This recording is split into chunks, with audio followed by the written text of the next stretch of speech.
Let's freaking go, Tyler. Way to start off the pod, man. I'm a little too excited for this podcast. We are officially you guys are listening to this 2 days away. We're 3 days away still.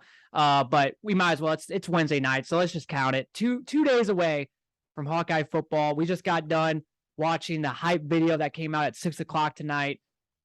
They do an unbelievable job. It was a 3-minute long video. Just inject that in my veins. I just want to run through a brick wall. That's just all the feelings that I have tonight. So I'm excited for this episode. Let's fucking go. Tyler, I'm sure you are too. I'm sure you're a little bit excited. Just a smidge there, Colin. I was talking to you for the listeners at home. I was talking to you about that hype video before, and it just came out literally probably about an hour before we're starting this podcast here. And I was telling you about how, like, I feel like once that hype video comes out for the year, it's like that Hawkeye first football. It's that first signal, or it's like hitting me. It's like, oh shit, we're here. Yep. And it's game week, baby. Let's go. I'm super pumped. Great intro with the college football song. I love that. And yeah, let's have a good pod episode. I don't normally drink during the weekday unless there's maybe a football game on, but tonight calls for some Tito's and some homemade lemonade, baby. Yeah, I'm kind of jealous. My go-to drink. So I got to. I did. I got to test that last weekend, as you guys know. From the last episode, if you listen to it, I went down to Lincoln to visit Colin. We'll get into the Nebraska Northwestern game. I went to watch that and just see you in Lincoln, kind of visit there. And yeah, you made that Tito's lemonade. It's so fucking good, dude. I'm excited. It is the best. It's homemade lemonade. It's not easy. It's not hard to make. You bring it to the tailgate? Nah. Well, I'll probably bring my Tito's. I don't know if I'll I'll probably just put something like a Sprite or something, make it easy. Yeah. But yeah, I mean, it's a good drink. So, but yeah, on today's agenda, it's finally here, where, the last 6 weeks, it was just trying to find stuff to kind of talk about. And now you could safe to say we are in the season now where it's going to be where we kind of know what we're going to talk about every podcast. But this week, I should say, our topics will include, we'll talk a little bit about the week 0 of college football, specifically the Nebraska game. We'll get into that for a little bit. We'll preview and predict the Iowa South Dakota State game, of course. We'll get into week 1 of college football. There's some decent games on this week. Like always, week 1, there's always at least a couple that are pretty good. Starts tomorrow night, or for you guys listening, starts tonight. Really good game on. We'll talk about that, Penn State, Purdue, and then we'll do our wager winners. If you're new to this podcast, we started this up last year. All we do is Tyler and I, we predict 5 games that we feel comfortable in with the spreads, whether it's over-unders or, like point spread or totals or whatever. And we kind of see where we're at the end of the year. I forgot what we ended up last year, but I'm pretty sure you and I, I thought we just got over the hump of positive. I don't think we were negative, were we? I don't think so. I don't know. I might have been. I feel like there's a couple weeks I did not do good. We were really close. So, I mean, you and I were in terms of like totals. So we'll do that. We'll start that off this weekend as well. Once again, this is the last week of just having a single podcast in 1 week. Starting next week, we will start having 2 podcasts a week, one coming out on Monday morning, going over the game, and then another one coming out like the last 6 weeks on Thursday, previewing the next game and, any other news regarding Iowa football and different things like that. Once again, we are on YouTube. We are on pretty much any platform that you can think of, YouTube or Apple, Spotify, Google Podcasts, iHeartRadio, Anchor, CastBox, you name it. We are on it. Tell your friends, tell your buddies, tell your family, tell whoever to listen to us, and that would be greatly appreciated. So let's get into it. Nebraska Northwestern, week 0 last Saturday, ended up being a really good game. That was something I was hoping for. I know both Tyler and I took Northwestern plus 13. Well, at the time it was plus 13. When I did my actual bet on my betting side, it was actually 11. So I actually still took them plus 11, but we both took plus 13. I think Tyler's final prediction was 24-14. I was 28-17, which I got the 28 right with Nebraska, but I did not get the 31. I just didn't think Northwestern would be able to put up 31 points. And you were pretty dang close with the prediction of Nebraska getting to almost, 28 points. You had them at 24. So, just the same old Nebraska team that we have been seen under Scott Frost since 2018. What, you mean a critical coaching blunder or key interception to end a game? What are you talking about? I have no idea what you're talking about. He's a hell of a coach. He definitely motivates his players. He has the leadership. Man, he's a hell of a coach. That's what I mean by that. No, I don't know. I mean, they started off the game. You could not have asked for a better, drive. That's scripted. I mean, you obviously knew it was scripted, and that's But so we're watching that together just to kind of break it down a little bit. We're watching it together. Nebraska comes out hitting on all cylinders. The passing game looks unbelievable. And Casey Thompson, new quarterback there, transfer from Texas, looked phenomenal. Threw a great touchdown pass, kind of the corner of the end zone. The wide receiver kind of got up and kind of mossed him a little bit. I mean, they came down with a hell of a looked catch. unstoppable that first. They did. And then what did we say to ourselves? Didn't this look like last year against Illinois? Like, didn't they come out hitting on all cylinders against Illinois last year in that opening game? Yeah, I don't know how exactly I don't think went, but they looked good. Good the first, and then they kind of just dwindled down as this game went on. And so I knew, obviously first drive, take with that what you will. It's all scripted. Let's see what happens when Northwestern's able to make some adjustments, vice versa. And, obviously I don't know how much we're going to get into it. You made a good point, and I kind of previewed it as well. After the game, you look at it, and my 2 cents of it is obviously the game changed on the onside kick. That was dumb. Obviously, you're up 11 points, and you're in still kind of the early stages of third quarter. Is that right? Yeah, it was the middle of the third. It was like middle or towards the end of the third quarter. Okay, middle to end. So, Scott Frost in his press conference says like, "Oh, I feel like if we would have got that, we would have ended the game." And it's like, well, you can say that, but there's the flip side. If you don't get that, you have literally all the momentum. You just scored a touchdown to go up 11 points. Why give Northwestern any sort of chance when even in the first half you were up by double digits and they came back too? They ended it at the half and only being down by 4. So, their offense proved to be a little bit better than I think maybe people expected, and as well as Nebraska's defense, not great either. But they were able to hang around.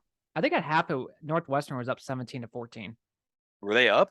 Yeah, they were up 17-14. Because remember they scored that touchdown right at the end. Oh yeah. I think you're right. Remember you're going to the bathroom, and because like the TV timeout was much shorter, so I was like, oh my god, touchdown! You're like, stop. You thought I was I was like bullshit, and you're like, no, swear to God, and yep, they threw that touchdown pass. Okay, never mind. Well, okay, so clearly they're in the game at halftime, and it's like, why even buck around and give them even a sliver of hope at that point? You just scored a touchdown, get a stop, and make why give Northwestern the ball at the 50-yard line?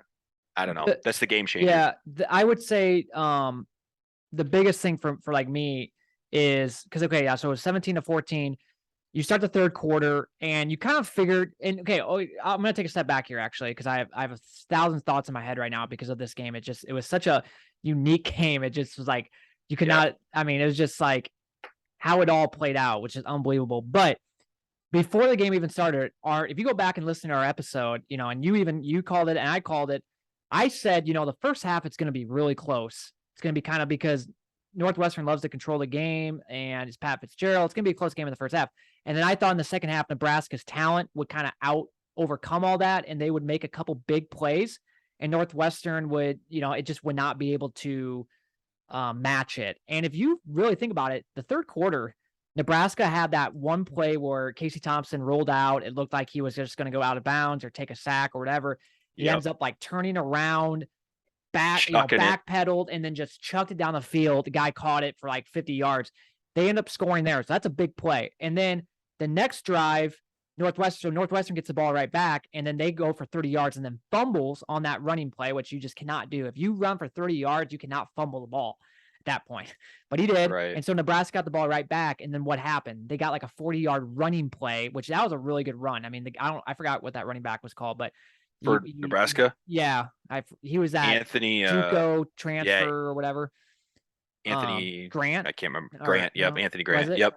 And he made a guy, miss a couple times, broke a tackle, whatever. He got 40 yards, touchdown.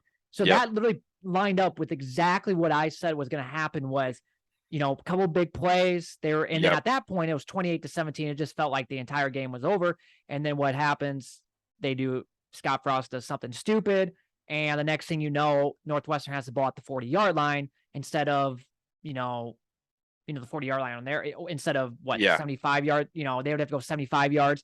So 25 yards on, but they would have to go 75 yards. And granted, they might have, but I don't know. I think going, 40 yards is a lot easier than only having to, going 75 yards. So, just dumb, idiotic. And it just felt like when that happened, it almost lit like a fire under Pat Fitzgerald, because it almost was kind of like, we're doing this out of disrespect for you. Like we think that you guys are done. And I think that just lit something under Northwestern. Like who do they think they are? Like a team that like last year went 3-9 and all their losses. I mean, they don't know how to win. I mean, if you're a team that knows how to win, if you're Alabama, then you can do this type of stuff. Like but if you're like Nebraska and Scott Frost and a team that literally does not know how to win, and granted, a lot of these players were not on the team from last year, but some of them were, and you gotta, you're up by 11. Why even take that chance? I don't know. Just dumb. And then, the next thing you know, Northwestern ends up going on like a 14-0 run, and they end up winning 38-28 or 31-28, and off to week 2 for Nebraska. So, I mean, it's just crazy. No, and you make a great point, Colin. It's like, what is Nebraska and specifically Scott Frost won? What has he done to deserve a kind of a coaching decision like that? Last year, they fired how many people, brought in all these new coordinators, right? He took a pay cut.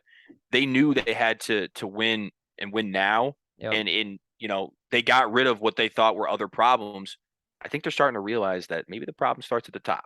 And I think Scott Frost's leadership skills is terrible. He always throws guys under the bus. He just sounds like an arrogant prick. So there's no one to blame going into this season, in my opinion, but you. And now you screw this game up with that decision, that questionable decision. I just don't get it. And then he just, like I said, every game he always, like I said, throws people under the bus. He always has to say, and it's just, even after this game. Did you hear? We read some. We've heard some of the comments he made. He's like, some about like the offense wasn't as creative as it could have been. It's like, the offensive coaching staff needs to be more creative or something like that. Or, dude, I don't know. I don't know. It makes no sense. He obviously regretted the call. Obviously he said, like, if I could have changed it in the moment, he didn't regret it. But if he could change it, knowing the outcome, obviously he wouldn't have done it. Which, no shit. But again, to give Northwestern life in that situation, and you mentioned it, you're like, after that play, and you even saw Ryan Alinsky, the quarterback, even when they recovered it, he's like, let's go, we got a shot now. And that was the spark that they needed, and obviously 14 unanswered.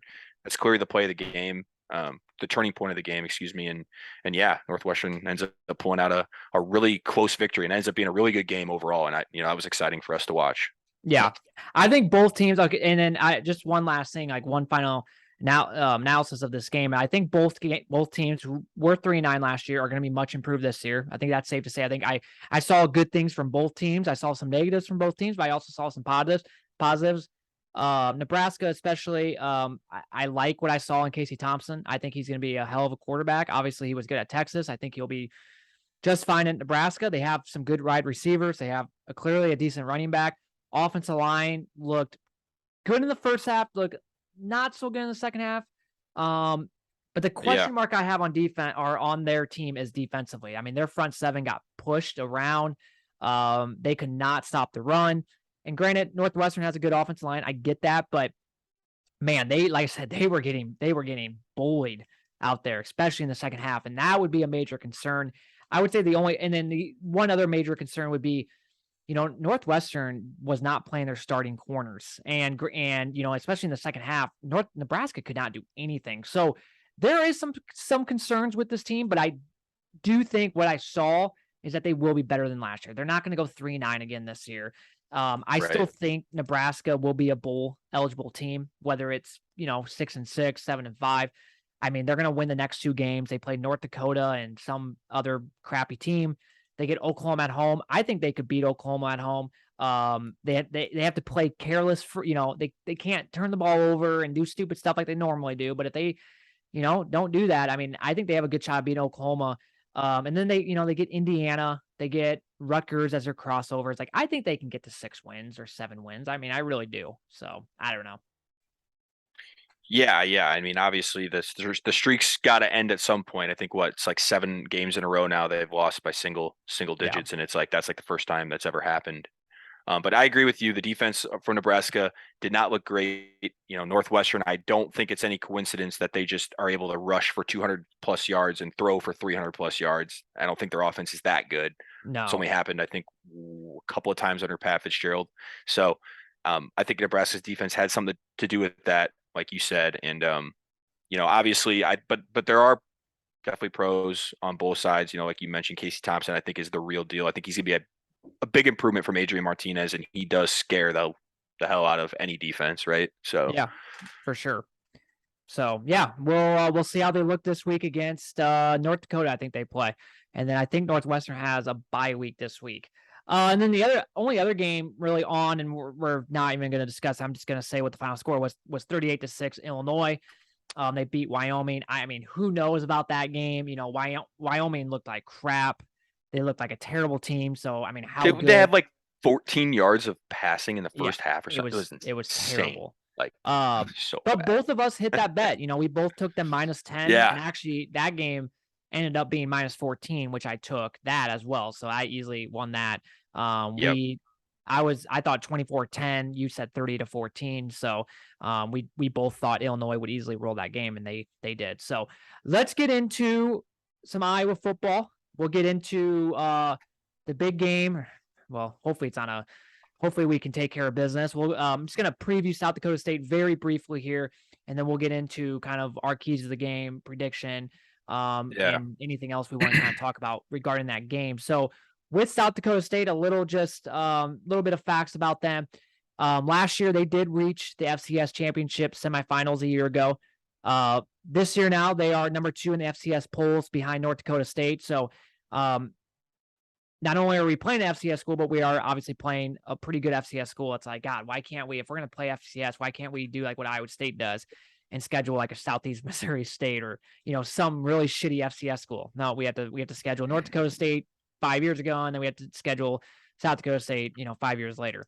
Right. In the last 5 seasons, they have advanced to the semifinals or the championship game 4 out of the last 5 seasons. So that's pretty damn good. They have a really good program up in is it Brookings, South Dakota, I think is where they're from. So with this team, they have covered in the last 6 FBS games. They have covered in those, including 2 outright wins. So back last year, they played Colorado State. They won 42-23, which, you could make the case, well, it's Colorado State, but that was the same Colorado State team that came into Iowa City and put up a really good fight against Iowa. At one point, they were winning 14-7 at half last year. In 2019, Minnesota, they lost, but they kept that game close.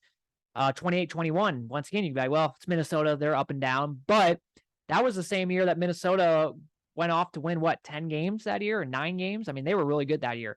2016, they played TCU. They lost 59-41. So they, put up 41 points against TCU on the road. And then in 2015, they played Kansas, which I get it. Kansas is a terrible program, but it's still an FBS program. And they went there and won 41-38. So this team isn't just a team where they're coming in just to get some money from us. They're coming in to beat us, and they want to beat us. I don't think they will be intimidated coming into Kinnick. They've played big games before. Their coach has been there, I think 10 years or so, or I think at South Dakota State. I don't know for sure, but I think I read he's been on there like a long or time. has he been there even more than that? Like I think 17.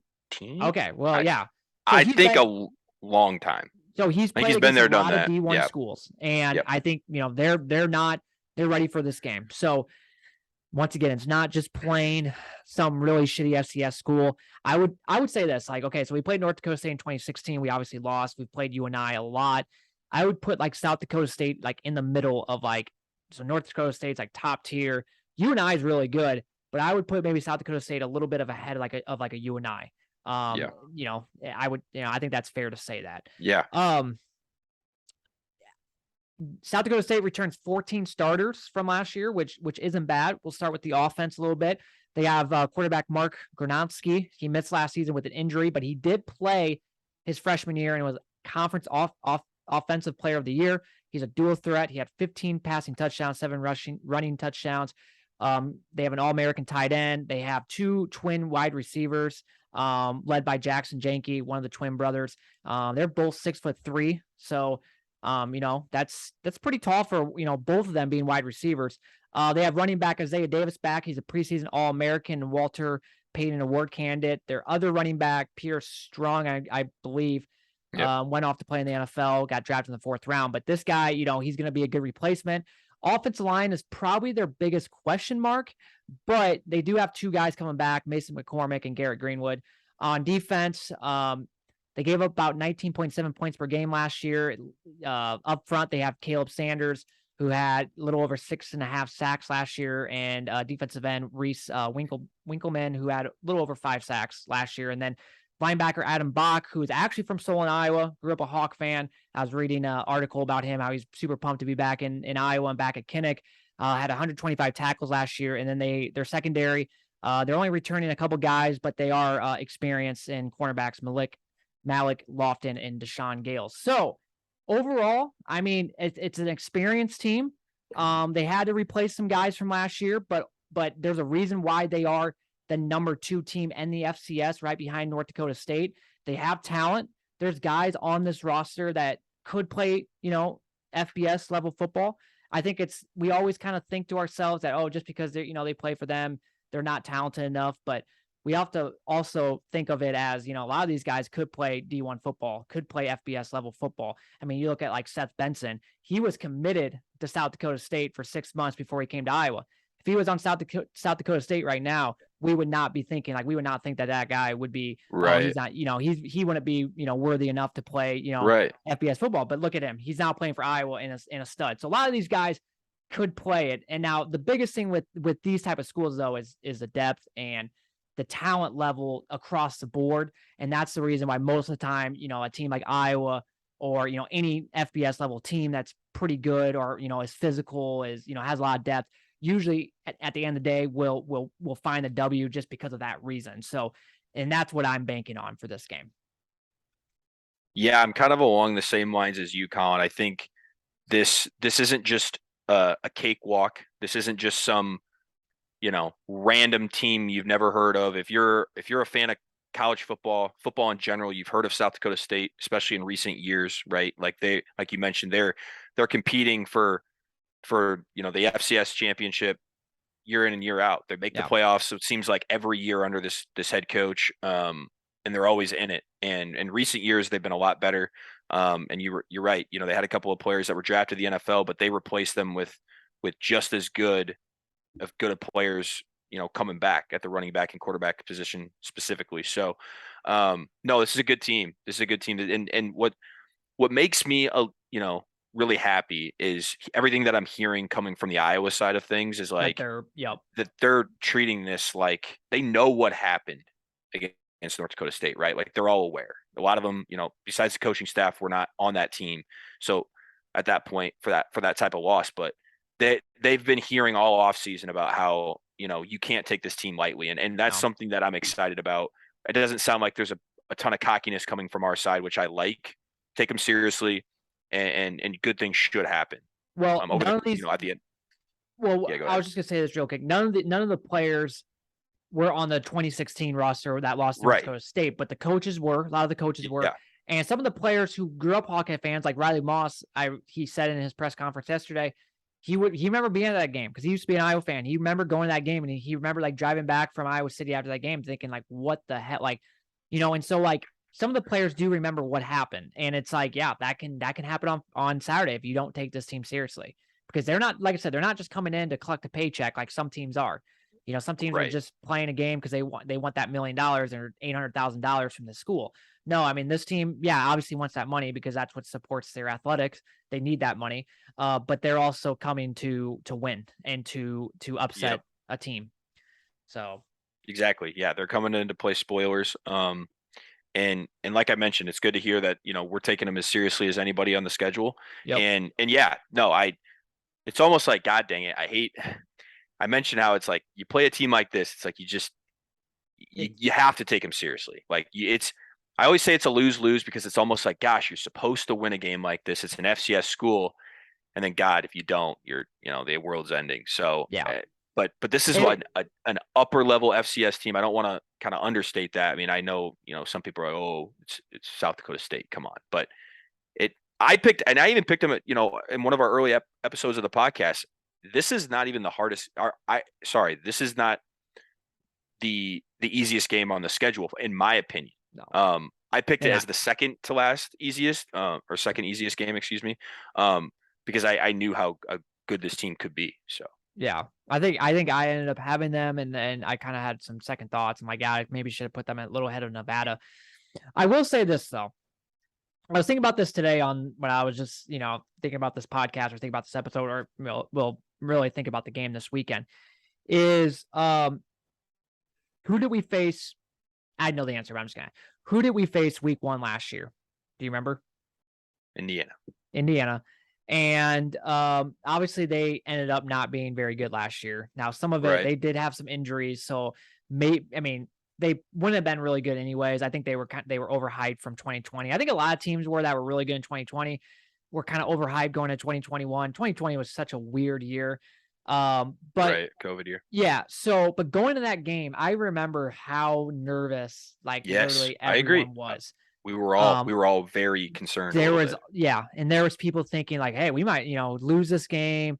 Yep. I mean, I was even having I remember saying, God, if we can, hopefully we can just go 1-1 last year, the first 2 games, and whether it's beat Oklahoma, Indiana, or beat Iowa State, and split, right? Yep. I remember that conversation. And then what happens is we go into that game and, because that first game is just, the buzz is just different. The energy level in Kinnick's just different. Yeah, it's been so true. long. Now, last year, it was very unique compared to most season openers, because last year, we obviously couldn't go to Kinnick 2020. So it was over 660 or 70 days since we have been in Kinnick Stadium last. So it was one of those things where just the excitement level was unreal. Yeah, it's not going to be matched, right? Yeah, it's still, but regardless, this year, I mean, every season opener, there's just something unique, and it just feels like the players feed off that, and that's kind of the reason why it seems like almost every season opener, we, for the most part, you go back the last how many years, we usually start off pretty good, and that Indiana game, for example, we go into that game, we're worried as hell, and what do? We go right down the field and score. Then we get a pick six. And the next thing you know, it's 14-0. And at that point, it almost just felt like, even though that was literally right at the beginning of the game where anything could happen the rest of the game, you just felt like, okay, this game is already over with. Yeah. It's just there's no way Indiana's going to match what just occurred. And obviously Kinnick was just rocking after all those series of events. And so the reason why I bring that up is because I think if you're going to compare talent level, if we can do that, I know this is a new team, but if we can do that against Indiana last year, we can do that against South Dakota State, because at the end of the day, I'm sorry, but South Dakota State isn't that much better than Indiana, right? I would put them, last year's Indiana team was probably equal to what a South Dakota State team is. I mean, I think that's safe. That's fair to say. I think if those two teams played last year together, I think it would be a pretty close game. Maybe South Dakota State would win, maybe. I don't know, but it would probably be a pretty close game. I don't think South Dakota State would roll Indiana last year. So all I'm saying is that, if you come out, you feed off the crowd, and you're defensively, you're just balls to the wall, you're more physical team, more dominant team, you should have no problem against this team. That's all. That's kind of long story short is how what I was thinking about today. And I'm just hoping that that's the case. I mean, obviously, sometimes it's easier said than done, and sometimes it doesn't happen that way. I mean, that's just what you hope for, but I just think if those things happen, I think we should be fine. Yeah, no, you make a great point. If we come out and do what we're supposed to do, play really good defense, play really good special teams, and our offense is able to turnovers. Right. Do what the defense does, and it's how do you predict? Oh, you could. It's really easy to say the defense could just produce a turnover. Well, that's what they're known for, right? So. Be positive in the turnover margin. I mean, that's always a huge key to victory, obviously. And then the offense, right? I mean, that's what scares me a little bit. Knowing what I know about our offense from last year, that's the only reason I get a little uneasy. Concerned. But I agree. I think from everything that we've seen, heard so far in the offseason, I'm really optimistic about it this year. And again, the only thing with the wide receiver depth too that makes me a little nervous. I'm a little concerned about that too. But I agree. There's really no reason why we shouldn't come out of Kinnick on Saturday with a nice victory. So Yep. if we do what we're supposed to do.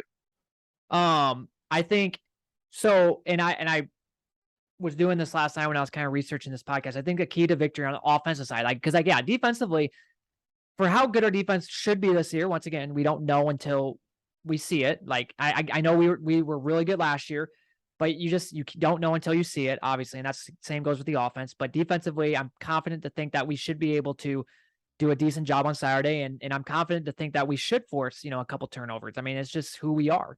It's Phil Parker's specialty, right? Like I don't care who it is, what players we have. It's like from one year to the next, it's like that's just who we are. Yeah.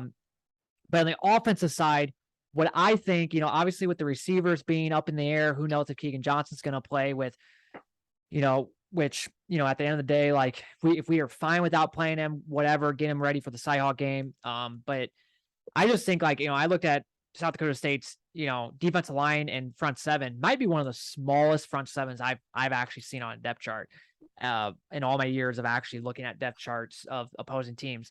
I mean, their average D line weight is 261 pounds from left to right, 245, 280, 270, 250. I mean, your defensive tackles at 280 and 270, not very big. And then linebackers, their average weight at linebackers, 206, 205, 215, 200 are the three linebackers. In comparison, our linebackers are 238. And then also you could add in the fact that Gavin Williams, who is 214 pounds, and LaShawn Williams, who's 210 pounds. Right. So they are bigger than two out of the three linebackers. So what does that say? I mean, yes, I guess the smaller you are, you're probably faster, so they could probably hit the hole faster. So I just think instead of, run the football, maybe not so much the zone play, but just pound the freaking rock, and, I think we should easily, looking at that size, our offensive line should get a push, and our running back should get 4 to 4.5 to maybe 5 yards a carry. I mean, I really do think that. I mean, and I think if we don't even get close to that, we have some major concerns.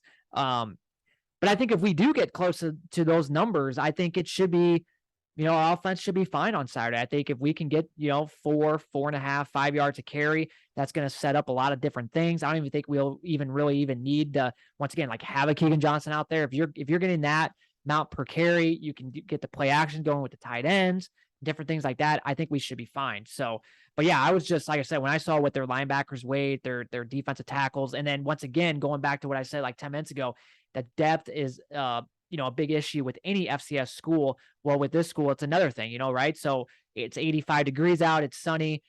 We keep pounding the rock by the third and fourth quarter. Those guys are going to be tired. They're going to be bringing in subs who are probably way even less than these guys do. And we should just, pound the rock. And so if we can do that defensively, get some turnovers, hold them at times, right? Create, crowd getting into it, create some penalties, some false starts, whatever. I think we should be fine. So I'm just going to give my prediction now. I'm just going to say, man, this is tough because this sounds like the prediction I'm about ready to say is like, it makes it sound like, wow, we really struggled. And I don't think it's going to, and hopefully it's not a struggling out, win, but I'm going to go 27-13 for now.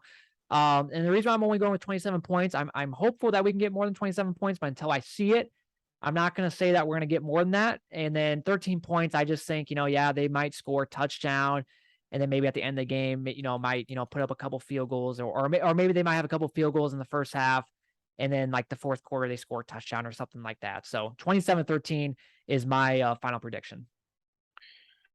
Yeah. So before I kind of give my prediction, I think you make an excellent point. We talk about, the style of the Big Ten in general. How do you win in the Big Ten? It's the line of scrimmage. And in a game like this, you just kind of mentioned, it's going to favor Iowa heavily, right? Like offensively and defensively with, the depth as well as, who's out there starting. So I think there's definitely a huge advantage going into this game against an FCS opponent.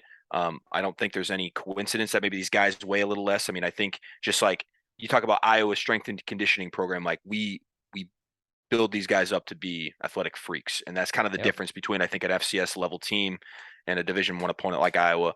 And I agree. I think there's no reason if Iowa struggles in the run game in this game, it's going to concern the hell out of me. for the rest of the season, because this was an issue last year, and I'm hoping now that we've addressed some of that, and we're playing a team where we should be able to run the ball, and then everything opens up after that, like you said. So I kind of pretty much agree. Same across the board there.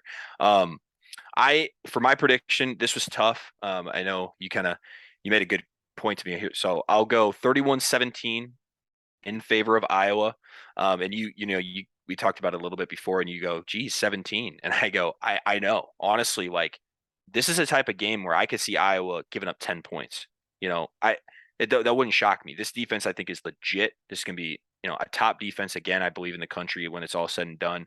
The 31, I agree. It seems a little high. I just don't see how we shouldn't get to that number if we, can consistently move the ball, run the ball, force a couple of turnovers, and get a short field here or there. I think that bodes well. And then, pinning them deep, hopefully with our great punter, which, I feel like doesn't get enough credit here on this podcast. So, especially this season, I feel like could make this a little bit of a game. So I got him winning by 14. I think, depending on where you go, it's like 15.5 is like the spread. I think it's on like Odd Sharks or something I saw. 15.5. South Dakota State covers, man. They cover their games. You mentioned it. They cover against these FBS Division I programs. So I have them winning by 14. I agree. I don't think it's going to be some lopsided blowout. I'd be pleasantly surprised if it was, but I've got it 31-17. I think you may just make a good point there, because it's going to happen at least a few times where Tory Taylor is going to have a hell of a punt, and they're going to be like within like the 10, 5-yard line, and they're going to be backed up. And you just, the crowd's rocking. A quarterback that hasn't played since, he was out all of last year. So, and he's probably never played in an environment like this. It's kind of like, we'll talk about this next. We'll be talking about this next week at this time when we're recording for the Iowa State game with Hunter Deckers, their quarterback. That will be his first true road game next week. So it's just one of those things where, and then you force them in those situations, you're backed up, you never know what's going to happen. And so, we might get, where, and then even if we don't force a turnover, well, if we get a 3-and-out, then their punter has to go out. And I don't know much about their punter, but who knows? Maybe he's not very good. He punts it like 30 yards, and next thing you know, we're already in plus territory. So, those things could happen. And also, maybe we'll see a special teams, play, or a special teams touchdown or something like that.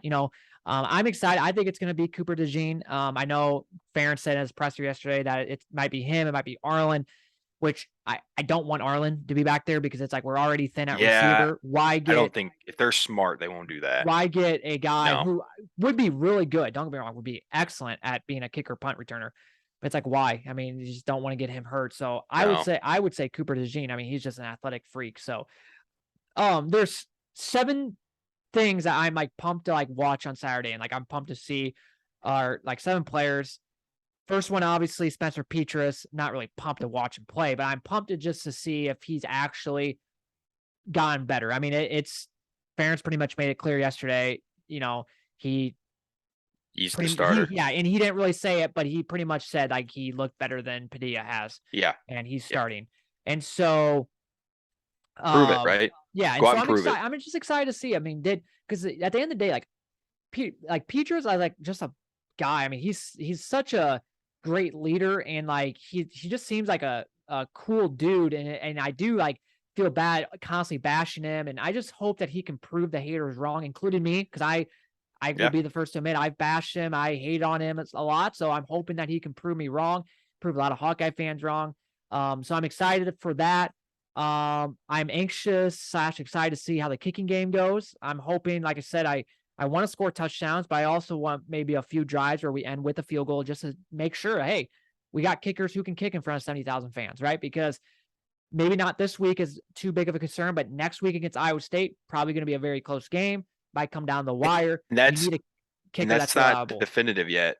I don't know if you watched Kirk's press conference. Yeah. They said it might take a few weeks to play out. So that'll be interesting. I agree. Hopefully that's just the case of they're both like doing really good, and it's just hard. Like hopefully that's the reason. Yep. Now they both went 15, or one went 8 for 8, the other one went 7 for 7 at Kids Day, which is promising. the fourth thing is this is weird to say, but I'm anxious to kind of see how about this Alec Wick guy at wide receiver, because I've heard nothing but good things, and he's been having a great camp. And obviously, he's going to have to step up if Keegan Johnson doesn't play. Obviously, Nico Regain is going to be out the first couple of weeks. I'm really hoping that Nico, because he said he'll probably be out the first couple of weeks. I'm really hoping, because sometimes players surprise you. If you're in, get good treatment, good rehab, sometimes he might come back a little early. It'd be kind of cool if Nico could come back for the Iowa State game. I just don't know if it's going to happen, but it'd be sweet. But anyways, going back to Alec Wick, from what I've heard, great. He's been doing really good. And so I'm just kind of anxious to see, what he looks like. I always said, I brought it up, I think last week or maybe 2 weeks ago when Colby was on the podcast, is if Alec Wick can be kind of like a guy like Matt Vandenberg or a Nick Easley, a Riley McCarron, a guy that just kind of came out of nowhere, is a walk on. Matt Vandenberg, I think wasn't a walk on, but he was a 2-star coming out of South Dakota. Iowa was his only offer. Ends up being a really good player for us. Riley McCarron, who went on to play in the NFL for a while, he was a walk-on at Iowa. Nick Easley was a walk-on, and Nick Easley played for the Buffalo Bills. I mean, he was like a practice squad member. So, I mean, if Alec Wick can kind of be this guy that came out of nowhere, I think that's the only good things for us. So that's like the next guy. And then on defense, I'm excited to see Cooper DeJean. I just think he's going to be just everywhere, just a stud. I mean, I don't care what position he's going to play at. He's going to be a playmaker for us. And then I'm hoping the special teams as well. Next guy, Xavier. I'm excited for him. Kirk Ferentz already made it known that he is playing this year. He will not redshirt. I'm excited for Aaron Graves. I'm excited to see how he looks. And then the last guy, I'm pumped for Lucas Van Ness. I think last year I didn't really know much about him at the time, so I didn't really key on him. But I mean, for how good he did last year and he barely played, I'm just super pumped for him. And see what he does on Saturday. So those are kind of the guys that I'm excited to watch on Saturday. Obviously, there's probably more, but those are guys that I just can think of on the top of my head. You got guys like Justin Jacobs. You have guys like, Terry Roberts, who's going to be playing, and for Jamari Harris, Riley Moss. But like those guys I just said, I'm really excited or anxious to kind of see how they do. Yeah, kind of a common theme is, it's quite a few guys that we haven't seen yet, right? Yeah. And obviously they're going to get playing time because they're that good, and you almost can't afford to redshirt them, right? Yeah. You want to play them. They're too good to not be to be sitting on the bench. So I agree. A lot of those guys are going to have big roles this year, maybe even bigger roles than they think right now, or we think right now. We have to see how it all shakes out. But no, I agree that I'm excited for kind of that new influx of Iowa players and getting them into the system and just seeing them flourish, because I think a couple of them are going to have big years, you mentioned already. So especially like I'm just super pumped for Cooper. I just think that he is oh my gosh, he is just going to be all over. I'm all over the we're field. calling it here. If you haven't heard of Cooper DeJean, you will soon. I can pretty much guarantee that he's too good. He's too athletic. Really play him anywhere. I mean, exactly. Corner, cash, safety, wherever. So versatile. Special and then the return game. Hell, he could play receiver for us. I mean, he's that athletic that he could probably play receiver for us. He played quarterback and safety in high school, I believe. So he's very good. He's very good. So 27-13. Tyler has 31-17. So man. Once hopefully, again, we'll see how we do. Hopefully we're right. Yeah. Yeah. We'll have a podcast once again. That come out Sunday or something for Monday, and hopefully we will be talking about a win, and hopefully it'll be all positive thoughts going into Cyhawk weekend. That's right. So let's get into kind of week 1 of college football, just really quick here. Starts tomorrow night, or if you guys are listening, starts tonight. Penn State at Purdue. I don't know why. I watched this game disappoint, but for some reason I am just super pumped about this game. It feels like, I know we had games on last weekend, but it feels like that is the start of actual college, like Thursday night football. Yeah. And I don't know if it's just because it's 2 days before, Iowa game. Maybe that's probably why, but it just feels like the official start of college football starts. And it's got kind of that NFL vibe where it's like that first Thursday night game, almost a prime time on Fox. And then it's a huge matchup. I think Penn State at Purdue. I have Purdue being pretty good this year. Some people have maybe different thoughts, but I think Purdue's going to be competitive, right? We talked about this a little bit. It's going to be Penn State wearing their all white uniforms, Purdue wearing their all black uniforms. It's going to be sold out crowd. It's going to be blackout. Well, it's Blackout not games can be actually, crazy. so it's a blackout, but it's actually, and this is just typical. I saw someone like Is it not sold out? No, there were like 5,000 tickets remaining, and it was funny because someone tweeted like at whoever Wow. said that, and they're like Iowa would never, because obviously they got some of our Iowa guys, and so it's just like Iowa would never, Oh, like, that's kinda and so funny. it's just kind of funny. But it's I guess I just regardless, assumed, but the yeah, atmosphere no, is going to be good. I mean, it's going to be be a very good. hell of a game. I'm really excited for that. And then you got the A team. You know, you got Gus Johnson, Joel Klatt, and the All American girl Jenny Taft, which Oh, I miss on Undisputed, by the way. yeah, she's not coming back. I No. saw that. Good for So her. so you got that game. Minnesota plays that night too. I won't be watching that game No. unless it's like halftime the Purdue game, because it starts like an hour later. New Mexico State, who is terrible. Screw New Mexico State. I ended up betting them last week against Nevada, and of course, like they look like shit at home. Now, this is actually the only thing that's kind of intriguing about this game is New Mexico State's head coach Jerry Kill used to coach at Minnesota. And Oh apparently yeah. there's a lot of beef between him and like Minnesota I and think like I did know. and PJ Fleck. There's a lot of beef there.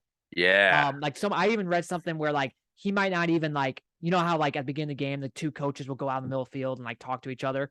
Like I heard like a thing where like he might not even do that. Like it's just like, so that I guess that would be like the only like intriguing thing about that matchup. But I think Minnesota will. Isn't that the guy with like all the medical issues and stuff? Yeah, he like, has. Yeah. Where he has like seizures and stuff. Right. Yeah, Right. which I'm yeah. surprised that he can even coach. But That's yeah. I didn't even know he was there. Yeah. Friday night. I'm excited for Friday night. We'll be in Des Moines having some beers or Tito's or whatever at some bar. Yeah. Watching some football. We got Western there. Michigan at Michigan State, which, you know, whatever. But I think the Illinois at Indiana game, I'm kind of intrigued to watch that game a little bit. See how I'll probably bet that game. Illinois, I think, will win this game. I like them at +3.5. And then Saturday, just once again, some good games on that day. Utah at Florida, Oregon at Georgia. Now that game, like on paper, sounds really good, but I could see Georgia blowing them out. You got Notre Dame at Ohio State. I think that game, once again, on paper, really, really good. But that game could be a blowout too by Ohio State. Like honestly, like it really could. I mean, I think Ohio State's gonna be that good this year, and Notre Dame, just like every year, when they play really good opponents, they tend to in big games tend to melt. But who knows? Maybe not. Right. Iowa State, I guess, you know, there might be some Iowa State listeners on this podcast. So they, you know, they play Southeast Missouri State. I'm always intrigued to see how they look, you know, week one, because let's face it, we play them, you know, a week later. So, you know, I'll be excited to kind of see what the final score of that game is. Now, Iowa State every year always looks like crap week one, it seems like. Yeah. It just seems like it's just doesn't matter. Think about it. 2 years ago, they lost to, what was it, Louisiana Monroe, or some team down in Louisiana. They lost the year that they ended up winning. But Louisiana Monroe had a decent year, so yeah. You know, God forbid it was a bad lot. No, I'm just kidding. I'm just being an Iowa State fan. Who was it? It wasn't Louis. I forgot what team it was. But it was like the Raging Cajuns or something, wasn't it? Well, regardless, they ended up making it to the Fiesta Bowl and winning it despite losing that game. So going back to what I'm trying to say is, yeah, it seems like every year they always look. I don't read too much into it. Yeah. Now, Iowa State back in 2018 was supposed to play South Dakota State, but the game got canceled due to lightning. By the way, I was like, because when I was doing some research on, they played Louisiana, so it wasn't Louisiana Monroe or Louisiana Tech. It was just Louisiana Raging. Yeah. Yeah. Oh yeah, it is a Raging Cajuns. Yeah. Yeah. Which and then they ended up going. What did they go? They had a decent year. They went 10-1. Yeah. Oh, they have the head coach that is now at Florida, Billy Napier. I didn't even think about that. Okay. Yep. Yeah, no, I know. Like I knew they had a good year, but like they're still like very overrated because they won some like really close. I don't know. I just remember that. Yeah, no, that's kind of the rundown of the games. Kind of the games that maybe people are interested in hearing about. I think you're right. I was reading. Apparently, you're supposed to bet +17 at Oregon and bet whatever it is Notre Dame. Apparently, they're going to cover. But again, I agree with you. It's God. Georgia, come on, they're on a different level. Okay, I think, and in Ohio State, I don't know about their defense yet, which gives me maybe a little pause. And I think Notre Dame has a good defense, but their offense is insane. I'm going to say this. I think the Notre Dame will have a better chance of being a close game and actually down to the wire in Notre Dame than the Georgia game. I just think Georgia is going to roll Oregon. Like I just think it's just set up to too. I don't know what. Maybe I'm not doing. Well, it's a new coach for Oregon, and Right. Georgia is going to be really good this year. It's at I think it's at Atlanta. I think it's the Chick-fil-A kickoff game. So it's You're at right. Atlanta. So it's gonna be like a Yep. home game for Georgia. Yep. So I don't know. I can see that game being a blowout. Now I'm not gonna bet that game because who knows? Maybe Oregon will actually show up and make it a game. Right. But I think the Notre Dame game, I'm just saying it could be. I think that game will be, I think once again, I'm not betting that game either because who knows? It is kind of disrespectful for like if I was like a Notre Dame, like their coach, I think he even said something the other day. It's like 17 and a half points. Yeah, that's why I'm like, for a they team might be that's like motivated. top 10. Yeah. So like they might be Marcus motivated. Freeman is a motivating coach. I mean, that players love him. I mean, I don't know. Yeah. Hope it's a good game. We got to hope for great games. Marcus Freeman, because obviously Brian Kelly left before the bowl game. Didn't Notre Dame get their asses kicked though in the bowl game? He's like, they play. I think they played Oklahoma State. I'm gonna look that up quick. Maybe. I'm pretty sure that. Well, and then while you're looking that up, I do think Utah at Florida could be a sneaky good game. I really do. Yes, and actually, I have that as I think you have it too, as one of our wager winners. I think that game is gonna be really good, and that game starts at 6, so we should just be getting back to Des Moines at about that time. So I'm. So you got that and Notre Dame, Ohio State at the same time, essentially. So. Yep. I think that would be a really good game. We'll talk about that here coming up because, like I said, both of us have that in the wager winners. So yeah, they lost. Oh wait, so it wasn't a blowout, but that's what happened. Okay, that's what happened. The final score was 37-25, but Notre Dame was like up by a lot, and Oklahoma State ended up scoring 17 unanswered points in the third quarter. I do remember that. And like they ended up coming back and winning. Yeah, Notre Dame was like up by a shit ton. That was a weird game. Yep, and then Oklahoma State came back. That's what happened. I thought it was a blowout. It wasn't a blowout, but they came back. Well, it was, but it's like, they like each blew each other out. It was weird. Like at one point in the game, like you thought Notre Dame was going to win that game easily, and then they ended up getting. Yeah, it was weird. Yeah, that was a good game to watch. Yeah. All right, wager winners. Let's get into this. Best time to do this. I love it. Had a lot of fun last year. Tyler, I'll start with you. You can go over your games real quick. All right. So the first game, I've got Boise State plus 2.5 at Oregon State. Everything I've been kind of reading is how I don't know how Boise State isn't favored. Even though it is an away game. Corvallis, Oregon State, tough place to play, tough place to win, I think, is kind of maybe why that is. But Boise State has a really good quarterback returning, I think, from what I remember. And they should, I think, actually win that game outright. I've got Utah minus 3 at Florida. Wait, who do you think? I'm sorry. I've got Boise State plus 2.5. Okay, you got Oregon them. State. Okay, you got them 2. Okay. Yeah. Yep. So I think they're going to win that game outright, but it should be a decent game. Or Utah minus 3 at Florida. I have Utah covering the minus 3. This game scares me because I think Utah is going to be really good this year, but they're playing an SEC team in Florida. And Florida has a really good quarterback, Anthony Richardson. I know he's kind of like a pretty dang good athletic quarterback, dual threat. Is that why this is random, but isn't that why that Emory guy transferred? Yeah. Yep. Yeah, I think he just kind of took the job from him. But yeah, no, it was always weird because they went back and forth between those two guys. But yeah, I don't know. I think Florida is like one of the better Pac-12 teams this year, if not the best one, even over like a USC or Oregon. But that'll remain to be seen. That game kind of makes me nervous, but I want to bet like a bigger game like that. I have Illinois plus 3 at Indiana. I don't know how they're not favored to win this game, but again, maybe I'm devaluing Indiana a little bit. I just think after Illinois, after what they did last week, again, against the not great Wyoming team, they did what they're supposed to do. And I do think they have a stud running back in Chase Brown that'll kind of lead the way for them. Is that other running back hurt though? Because remember he got hurt. Is he? Yeah, I think he is. Well, he walked off the field, like basically carried off kind of like with his teammates or whatever. So I'm Josh McCray, I think his name is. Yeah, he's out against Indiana. But that Chase Brown is there. I was like, if Chase Brown's healthy, I'm picking Indiana. Illinois. Didn't Isaiah Williams also get hurt though? Yeah, but I don't think it was a major injury. I think he came back in or something. Did he? Okay.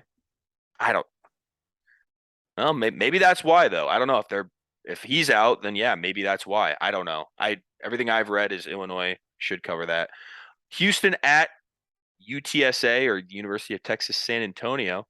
I think I can't remember what the hell their team or their mascot is, some weird thing. Both pretty dang good offenses from what I've read. Both not great defenses. I'm going over 62 points being scored for that game.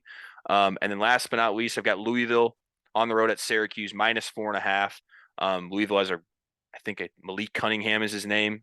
Their offense is dang good. Syracuse, not great. Didn't have a great season last year. Don't expect them to be very good this year. I've got them -4.5. So your hope is you're gonna go 5-0. Well, I know I'm gonna go 5-0. Well, then you better take this to the casino then. Bet these. No, I'm just kidding. Yeah, I'll let you do that. Right now, I can't. I'm not actually betting right now, just for you guys at home. Hopefully at some point, but right now, gotta wait a little bit. Wait till that check clears. Well, I will. Some of these, at least the ones I have. The first one, Penn State. I already bet this one. Taking Penn State -3.5 at Purdue. For the longest time, I thought Purdue was gonna win this game, but I just think the more I think about it, I really like Penn State in this situation. I like their defense. I like their weapons on offense. I think Purdue still has some question marks. Offensive line, running back. I'm just gonna say this. I think Penn State's defense is good enough to at least hold Purdue, and then Purdue, still has some question marks on defense as well. So I'm gonna go Penn State in this situation. I think Purdue's a little overrated. I think they're gonna have a damn good year, but I think they're a tad bit overrated. Do you think the game's close? I think the game's close. And Okay. I did 3.5 here just because that's what the spread is. But for my actual, my sports betting site that I actually bet on, I actually bought a point, and I did -3 Penn State because I think it could very well just be like Penn State winning by 3 points, like 31-28 or something like that. Oh, was it 2.5 then? No, it was 3.5. Oh, and I but you got it down to I bought a two point and to get it down to 3. No, half a point, I should say. I bought a half a point. Sorry. You bought a half point. Okay. Yeah. Got it. Not really buy. I just, I know. the odds went down for that. Okay. But yeah, I just I like Penn State in that game tomorrow night. I just really do. I think they're not only that, but they have I guess both teams have an experienced quarterback. But James Franklin's been in these situations before. They came to Iowa City in a tough environment, and granted they lost, but it was also they had a backup quarterback in, and so like Franklin knows what he's doing in these situations because it's going to be a really good environment. It's going to be a loud, that team doesn't really get that loud, but a game like this it might. So I just like Penn State in that. TCU at Colorado. This is a Friday night game. Don't really know much about these two teams. All I know is that Colorado last year at home was undefeated against the spread, and then on the road they were terrible.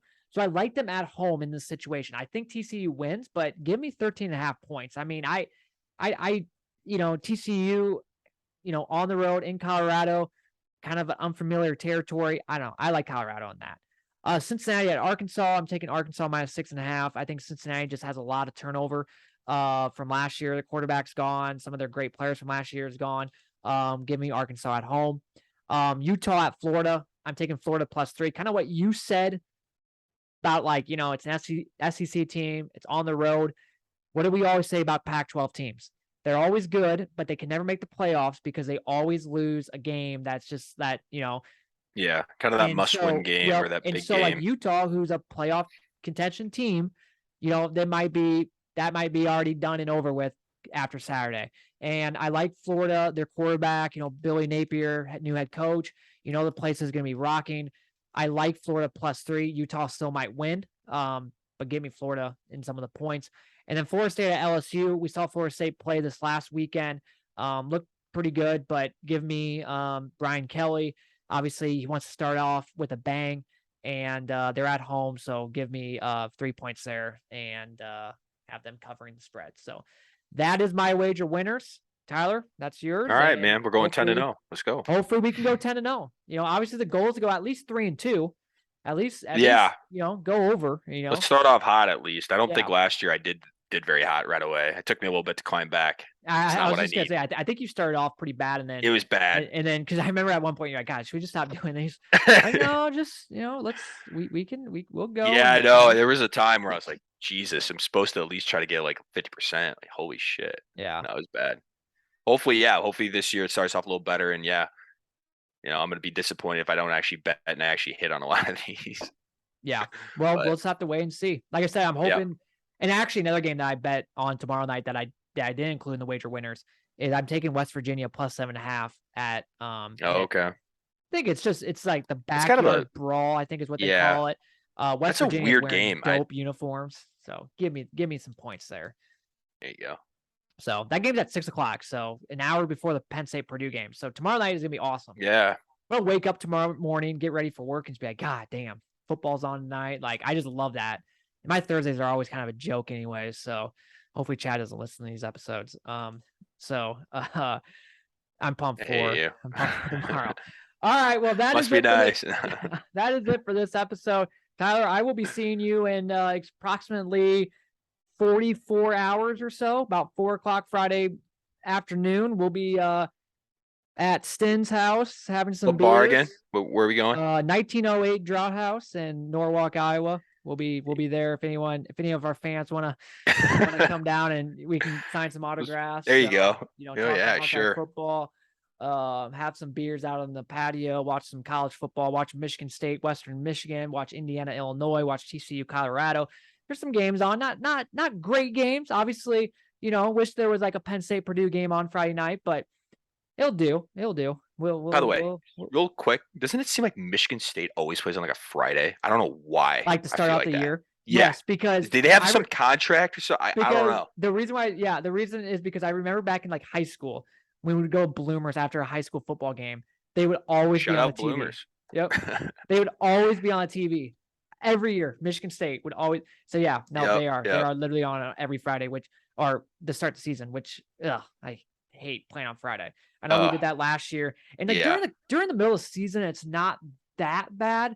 But God, to start the year off, I just no. It's a weird time. Give me Saturday. Yeah. Now I will say this though, if Iowa some year, if Fox, especially because that first game is a big game, if Fox was like, we're gonna have Iowa play a Thursday night game at home against Penn State or against Michigan State or Michigan, give me that. I think that would be pretty sweet. Yeah. Well, you're the only big game probably on at that time slot, so everyone's gonna be watching. Yes, and like it's a obviously the kickoff of college football. Right. Like for me, it's just like take off Thursday, probably take off Friday. I would be for it. I think it'd be sweet. Yeah, that would be cool. Then, then not only that, but like okay, we always play like Iowa State week 2, so then you get like an extra couple of days of rest and recovery and getting ready for Iowa State games. So I would be all for it. Friday night, that's just high school football. Like I hate that, that's why like with like college football, it's kind of overcoming and I don't know. I just think that should be for high school football and high school football only. Leave Thursday night and Friday and Saturday night or Saturday for college football. So, but going back to the Drought House, we'll be there watching some football, drinking some beers, going back to Stins. Gotta get to bed early though. We gotta wake up. We got a 4 a.m. or 5 a.m. wake up call, and that's right. We'll be ready to go on the road to Iowa City. So that will do it for this episode. Yep, we're finally here. We started this on July 20th.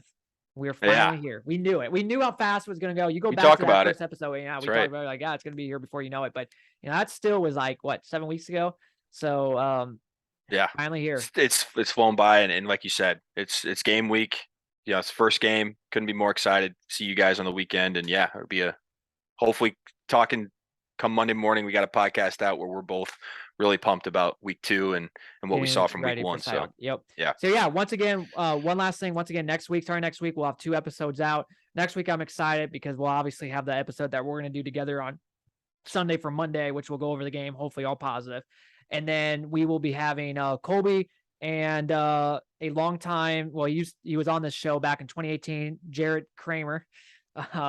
From the Iowa State Young Donors Club. He's going to be coming on and giving his expertise on Iowa State football. I'm sure he's going to have them winning like 41-10 because that's just the way Kramer is. But he will be on here and we'll talk some Iowa State, Iowa football next Wednesday for Thursday. So we got a jam-packed couple of episodes coming up here soon. So stay tuned for all that. All right, Tyler. Well, I will see you on Friday night. Thank you, everybody, for listening. Go Hawks.